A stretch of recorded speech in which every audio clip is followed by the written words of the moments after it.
Hi everyone, welcome to my channel. My name is Amrita and I have just started vlogging. So কিছুদিন আগে আমি গোয়া গেছিলাম। যারা আমাকে ইনস্টাগ্রামে এন্ড ফেসবুকে ফলো করো, ইউ নো দ্যাট আমি গোয়া গেছিলাম অ্যান্ড আই থিঙ্ক কি আমাদের একটা ব্লগ বানানো উচিত। তো আমি সাউথ গোয়া গেছিলাম, although north Goa is more happening and because of is parties and night life and bitches. আমরা সাউথ গোয়াটা প্রেফার করেছিলাম because south Goa is more beautiful I think. So ওখানে অনেকগুলো বিচ রয়েছে। তো আমরা ফার্স্টে গেছিলাম বেনাউলিম বিচে। আমি বেনাউলিম বিচের ভিউটা দেখাচ্ছি তোমাদেরকে, just have a look of it.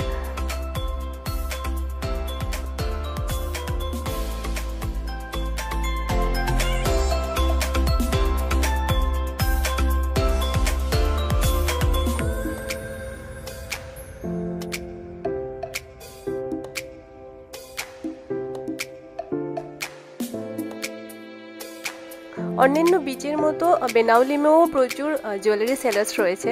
তোমরা যখনই যাবে ওরা সবাই মিলে ঘিরে ধরবে। তো যদি কিছু নিতে চাও তোমাদেরকে অবশ্যই বার্গেন করে নিতে হবে, কারণ প্রাইস ওরা অনেক বেশি হাই বলে।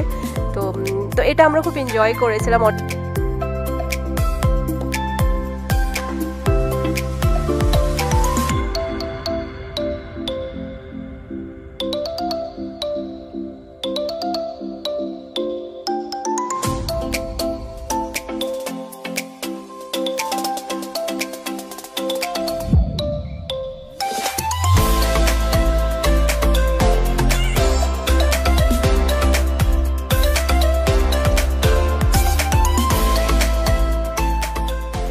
And what is more beautiful is the sunset of Benaulim beach. আমি এর আগে অনেক জায়গায় সানসেট দেখেছি, বাট অ্যারাবিয়ান সির sunset it has totally different feeling. সন্ধ্যাবেলা বেশি ক্রাউড নেই, তো সন্ধ্যাবেলা খুবই ভালো লাগবে।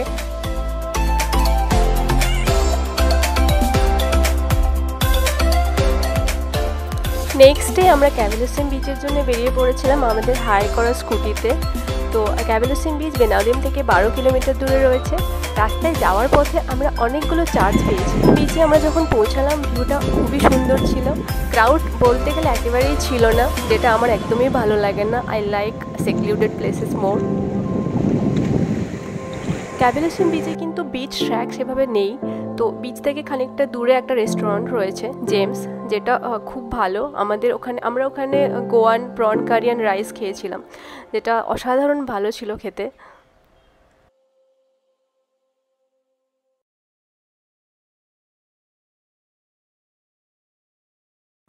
থার্ড ডেতে আমরা চলে গেছিলাম Palolem. Palolem is also call the heart of south Goa.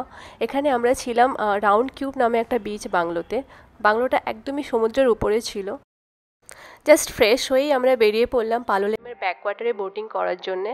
ওখানে পালোলেমের ব্যাকওয়াটার লাগুন অ্যান্ড ম্যাঙ্গ্রোভ ফরেস্টের মধ্যে বোটিং হয়, যেখানে কিছু ইগলসকে ফিডিংও করানো হয়। এখানকার ভিউটা খুবই ভালো লাগবে। You can see the view here.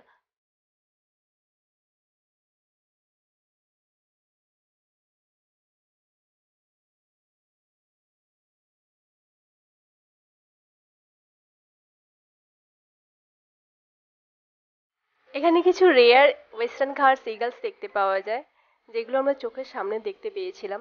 যে বোটম্যান ছিল আমাদের, ও সঙ্গে করে কিছু খাবার নিয়ে এসেছিল। তো খাবারগুলো থ্রো করছিল আর ইগলসগুলো সেগুলোকে পিক আপ করছিল। তো এটা একটা অসাধারণ একটা অনুভূতি ছিল এটা দেখার।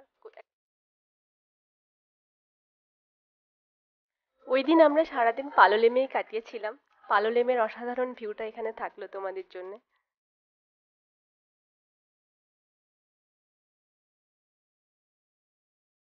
ফোর্থ ডেতে আমরা বেরিয়ে পড়েছিলাম সাউদার্ন গোয়া এক্সপ্লোর করার জন্যে। তো আমরা সকালবেলায় পালোলেম থেকে একটা বুলেট হায়ার করেছিলাম, যেটা একদিনের জন্য 1000 টাকা নিয়েছিল। ওখানে স্কুটিও পাওয়া যায়, স্কুটি একদিনের জন্য প্রবাবলি 500 or 600 নেয়।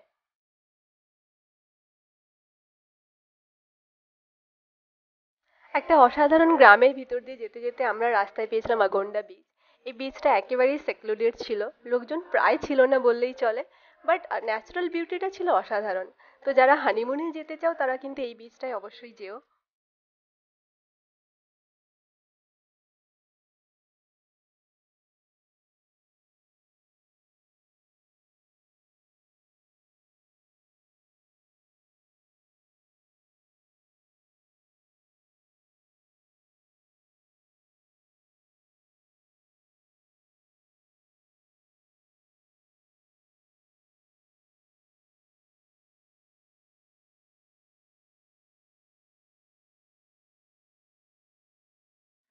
আগন্ডা বিচ থেকে আমরা বেরিয়ে পড়লাম ক্যাবডেরামা ফোর্ট আর পেবেল বিচের উদ্দেশ্যে।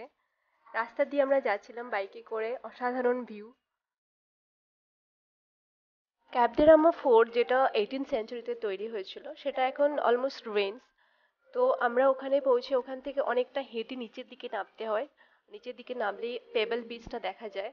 এখানে একেবারেই বালি নেই, পুরোটাই নুড়ি পাথরে ভর্তি, বাট ভিউটা জাস্ট অসাম।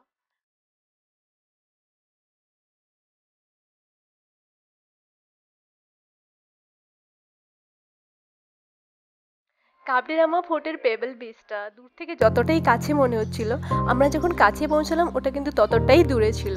বিকজ উপর থেকে অনেকটাই নিচের দিকে নামতে হয়, তো অনেকটা চড়াই উতরাই বেয়ে নামতে হয়। তো যদি কেউ বয়স্ক থাকেন অবশ্যই একটু সাবধানে নামবেন।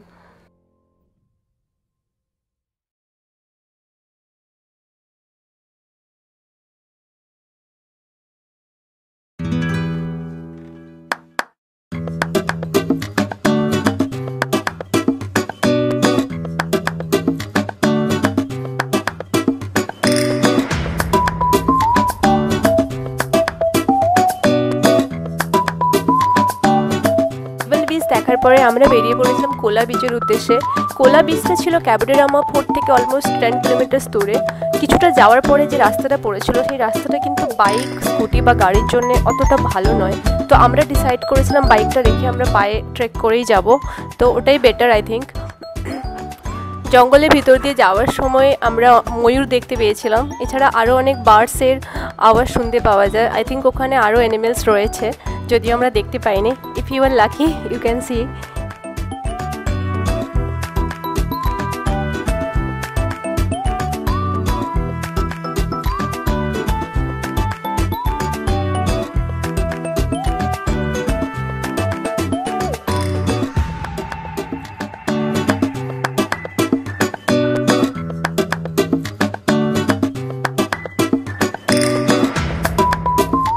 প্রায় 10 মিনিটস ট্রেক করার পরে আমরা যেখানে পৌঁছালাম ওটা ছিল একটা অসাধারণ সুন্দর বিচ।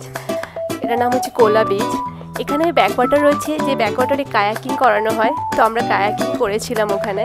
যদিও ওয়াটারের ডেপথ অত বেশি ছিল না, তো যারা সুইমিং জানো না তাদের জন্য কোনো প্রবলেম নেই, তোমরা ইজিলি কায়াকিং করতে পারো।